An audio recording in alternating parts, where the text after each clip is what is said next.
اذان جب ہوتی ہے تو کیا کیا جاتا ہے؟ آپ کو اطلاع دی جاتی ہے، کس بات کی؟ جی ہاں، نماز کا وقت ہو گیا، خبردار کیا جاتا ہے کہ دیکھو اب باقی کام چھوڑو، اذان ہو رہی ہے، وقت ہو گیا ہے نماز کا. ٹھیک ہے. قرآن پاک میں بھی لفظ اذان استعمال ہوتا ہے اور وہ اعلان کرنے کے معنی میں ہے، اور اسی طرح جس معنی میں ہم اس کو لیتے ہیں یعنی نماز کی اطلاع دینا مراد ہے یہاں، تو اس میں قرآن پاک میں آتا ہے اذا نادیتم الی الصلاۃ، جب تم پکارتے ہو نماز کی طرف، یعنی اذان جب دیتے ہو، تو نماز کی پکار جو ہے وہ اذان ہے. اور اسی طرح حدیث میں بھی آتا ہے مالک بن حویرث کو جب آپ بھیج رہے تھے ان کے قبیلے کی طرف، تو آپ نے ان کو کیا فرمایا کہ فَإِذَا حَضَرَتِ الصَّلَاةُ فَلْيُؤَذِّن لَكُمْ أَحَدُكُمْ، کہ جب نماز کا وقت آ جائے تو تمہارے لیے تمہیں میں سے کوئی ایک اذان دے. یعنی اس سے کیا پتہ چلتا ہے کہ اذان کوئی بھی شخص دے سکتا ہے جسے اذان یاد ہو. اذان کی ابتدا کب ہوئی؟ رسول اللہ صلی اللہ علیہ وسلم جب مدینہ منورہ تشریف لائے تو سوال پیدا ہوا کہ نماز کے اوقات کا اعلان کیسے کیا جائے.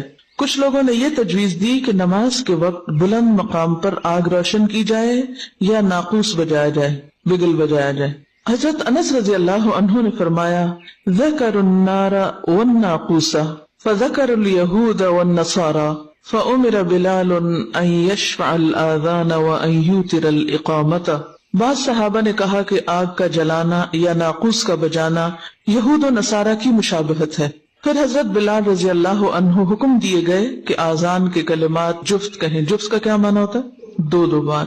اور تکبیر اقامت کے کلمات طاق سنگل ایک دفعہ کہیں، سوائے قد قامت الصلاۃ، یعنی قد قامت الصلاۃ کے علاوہ باقی ایک بار. قد قامت الصلاۃ 2 بار.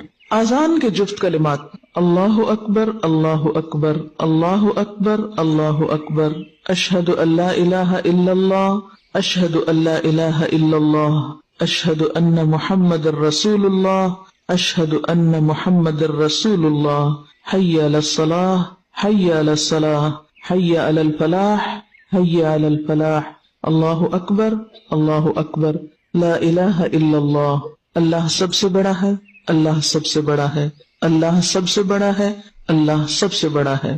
میں گواہی دیتا ہوں کہ اللہ کے سوا کوئی معبود نہیں، میں گواہی دیتا ہوں کہ اللہ کے سوا کوئی معبود نہیں، میں گواہی دیتا ہوں کہ محمد صلی اللہ علیہ وسلم اللہ کے رسول ہیں، میں گواہی دیتا ہوں کہ محمد صلی اللہ علیہ وسلم اللہ کے رسول ہیں.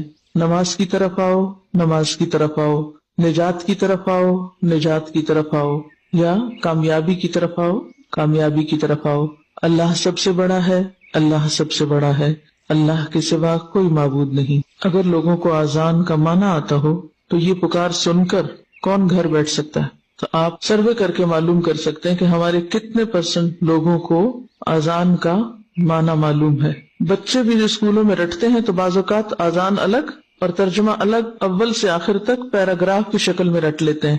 انہیں یہ نہیں پتا ہوتا کہ کون سا جملہ کس کا معنی ہے اور پھر آگے اس کا مفہوم کیا ہے، وہ تو زیادہ دور کی بات ہے. فجر کی اذان میں حضرت ابو محذورہ رضی اللہ عنہ کہتے ہیں کہ رسول اللہ صلی اللہ علیہ وسلم نے ان کو اذان کی تعلیم دی اور فرمایا کہ فَإِن كَانَ صَلَاةُ الصُّبْحِ قُلْتَ الصَّلَاةُ خَيْرٌ مِّنَ النَّوْمِ الصلاۃ خیر من النوم. فجر کی اذان میں حی علی الفلاح کے بعد 2 بار یہ کلمات زیادہ کہیں، الصلاۃ خیر من النوم الصلاۃ خیر من النوم. یعنی نبی صلی اللہ علیہ وسلم نے حضرت ابو محذورہ کو خود یہ تعلیم دی. معنی کیا ہے اس کا؟ نماز نیند سے بہتر ہے، نماز نیند سے بہتر ہے، واقعی بہتر ہے. حضرت انس رضی اللہ عنہ فرماتے ہیں کہ صبح کی اذان میں حی علی الفلاح کے بعد الصلاۃ خیر من النوم 2 دفعہ کہنا سنت ہے. حضرت عبداللہ بن عمر رضی اللہ عنہ فرماتے ہیں فجر کی اذان میں الصلاۃ خیر من النوم 2 مرتبہ کہا جائے. حضرت ابن عباس رضی اللہ عنہ نے بارش کے دن اپنے مؤذن سے کہا کہ حی علی الصلاح کی بجائے الصلاۃ فی الرحال یا صلوا فی بیوتکم، اپنے گھروں میں نماز ادا کرو کہے. یعنی انہوں نے اپنے مؤذن سے کیا کہا کہ یہ مت کہو حی علی الصلاح، کیونکہ ظاہر ہے کہ اس زمانے میں شہر یا بستیاں اس طرح نہیں بنی ہوئی تھی جیسے آج کے دور میں کہ پکی سڑکیں ہوں اور پھر گاڑیاں ہوں اور ایسے انتظامات ہوں کہ لوگ بسہولت اپنے گھروں سے مسجد تک چلے جائیں. آپ ذرا تصور کیجئے ایسی جگہ کا کہ جہاں سڑک بھی کچی ہو، جہاں مسجد بھی کچی ہو، جہاں بارش ہونے سے ہر طرف پھسلن ہی پھسلن ہو جائے. تو ایسی صورت میں لوگوں کو مسجد آنے کی دعوت دینا کیا ہے؟ فلاح کی نہیں، تکلیف کی، نقصان کی. تو ایسی صورت میں ہمارے دین میں کیا ہے؟ یسر، آسانی، سہولت، رخصت. اور وہ کیا ہے؟ گھر میں ہی نماز پڑھ لو. لیکن ہم ایسی باتوں کو بس صرف ایک خاص ریچول کے طور پہ لیتے ہیں، بے سوچے سمجھے ادا کرتے ہیں. اور یہ بھی ممکن ہے کہ بہت سارے مؤذنین کو یہ نہ پتا ہو وہ کہہ رہے ہیں، مؤذن اذان دینے والے کو بھی نہ پتا ہو کہ وہ کہہ رہا ہے، وہ کس چیز کی طرف بلا رہا ہے. تو بے سوچے سمجھے سب دین کا کاروبار چل رہا ہے. تو اس لیے پھر اس میں کوئی تبدیلی بھی ہم نہیں کر سکتے. بہرحال ابن عباس رضی اللہ تعالیٰ عنہ نے بارش کے دن اپنے مؤذن سے کہا کہ حی علی الصلاۃ کی بجائے الصلاۃ فی الرحال، رحال رحل سے ہے یعنی گھر، یا صلوا فی بیوتکم کہو. اور فرمایا رسول اللہ صلی اللہ علیہ وسلم نے ایسا ہی کیا. یعنی یہ میں اپنے پاس سے تمہیں نہیں کہہ رہا، بلکہ بارش کے موقع پر آپ صلی اللہ علیہ وسلم نے ایسا کیا ہے. تو اس سے کیا پتہ چلتا ہے کہ اذان میں اپنی مرضی سے یا اپنی پسند سے جملوں کا اضافہ تو نہیں کیا جا سکتا. ہاں جو چیز سنت سے ثابت ہے وہ آپ کر سکتے ہیں. جمعہ اگرچہ فرض ہے مگر مجھے پسند نہیں کہ تم کیچڑ اور مٹی میں چلو. یعنی یہ کس موقع پر آپ نے فرمایا تھا؟ جمعے کے دن. ایون تکبیر کے طاق کلمات اللہ اکبر، اللہ اکبر، اشہد ان لا الہ الا اللہ، اشہد ان محمد الرسول اللہ، حی علی الصلاح، حی علی الفلاح، قد قامت الصلاح، قد قامت الصلاح، اللہ اکبر، اللہ اکبر، لا الہ الا اللہ. اب جو کلمات 4 بار تھے یعنی اللہ اکبر کے وہ 2 بار ہو گئے، اور آخر میں بھی اللہ اکبر 2 بار ہی، اور باقی اقامت کے الفاظ 2 بار، حی علی الصلاح اور حی علی الفلاح اور شہادتین ایک بار. اللہ سب سے بڑا ہے، اللہ سب سے بڑا ہے. میں گواہی دیتا ہوں اللہ کے سوا کوئی عبادت کے لائق نہیں. میں گواہی دیتا ہوں محمد صلی اللہ علیہ وسلم اللہ کے رسول ہیں. نماز کی طرف آؤ، کامیابی کی طرف آؤ. نماز کھڑی ہو گئی، نماز کھڑی ہو گئی. اللہ سب سے بڑا ہے، اللہ سب سے بڑا ہے. اللہ کے سوا کوئی عبادت کے لائق نہیں. یعنی اذان کے کچھ دیر کے بعد دوبارہ ایک ریمائنڈر کہ اب بالکل تیار ہے نماز، فوراً پہنچ جاؤ. ہوتا عام طور پر یہ ہے کہ جیسے لوگ اذان سن کے مسجد کی طرف جانا شروع کرتے ہیں، وضو کرتے ہیں، مسجد میں داخل ہوتے ہیں، تحیۃ المسجد پڑھتے ہیں، سنت پڑھتے ہیں، اور اگر کچھ وقت ہو ابھی تو بیٹھ کے قرآن پڑھنے لگتے ہیں. اتنے میں دوبارہ اقامت ہوتی ہے تو سب لوگ اپنے اپنے ذکر اذکار قرآن پاک وغیرہ بند کر کے تو پھر آ کے صف میں کھڑے ہو جاتے ہیں. اور جو لوگ ابھی باہر کسی کام میں مصروف ہیں ان تک جب وہ آواز پہنچتی تو وہ بھی فوراً نماز کی طرف تیزی سے پھر بڑھتے ہیں. رسول اللہ صلی اللہ علیہ وسلم نے بلال رضی اللہ عنہ کو حکم دیا کہ اذان کے کلمات 2 بار اور تکبیر کے 1 بار کہیں.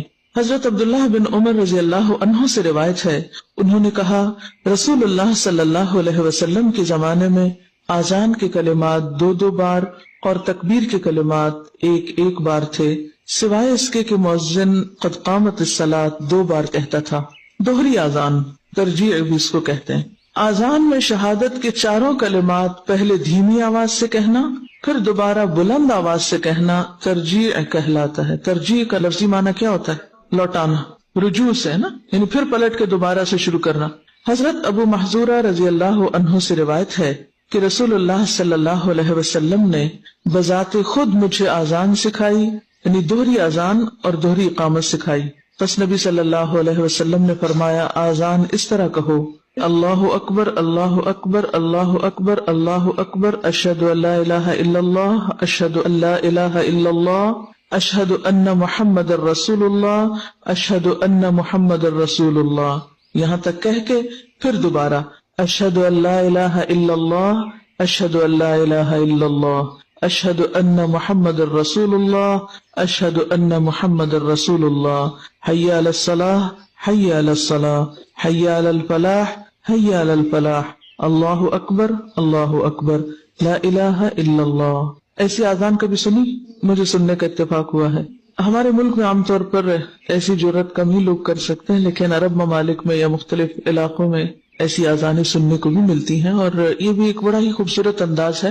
اور میں سمجھتی ہوں کہ اگر آپ صلی اللہ علیہ وسلم نے ایک کام کرنے کے 2 طریقے بھی سکھائے ہیں تو اس سے فائدہ کیا ہوتا ہے؟ یعنی آپ جب ایک روٹین کے عادی ہو جاتے ہیں، دن میں 5 بار ایک ہی طرح کے کلمات سن رہے ہیں، تو پھر کیا ہوتا ہے؟ یعنی کان اتنے جیسے عادی ہو جاتے ہیں کہ بس آپ اس کو سنتے ہیں اور سنی انسنی کر دیتے ہیں، یعنی اس کو پھر ہم توجہ نہیں کرتے. ایسے میں اگر